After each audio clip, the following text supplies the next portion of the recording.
قرآن ایک ہی دفعہ کیوں نہیں اتارا گیا؟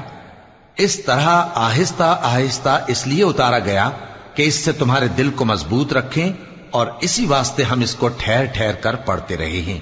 اور یہ لوگ تمہارے پاس جو اعتراض کی بات لاتی ہیں، ہم تمہارے پاس اس کا معقول اور خوب واضح جواب بھیج دیتے ہیں۔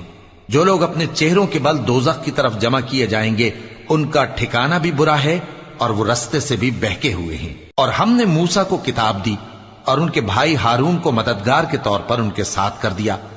پھر ہم نے کہا کہ دونوں ان لوگوں کے پاس جاؤ جنہوں نے ہماری آیتوں کی تکذیب کی۔ آخر ہم نے ان کو پوری طرح ہلاک کر دیا۔ اور نوح کی قوم نے بھی جب پیغمبروں کو جھٹلایا تو ہم نے انہیں غرق کر دیا اور ان کو لوگوں کے لیے نشانی بنا دیا، اور ظالموں کے لیے ہم نے دکھ دینے والا عذاب تیار کر رکھا ہے۔ اور عاد اور سمود اور کنویں والوں اور ان کے درمیان اور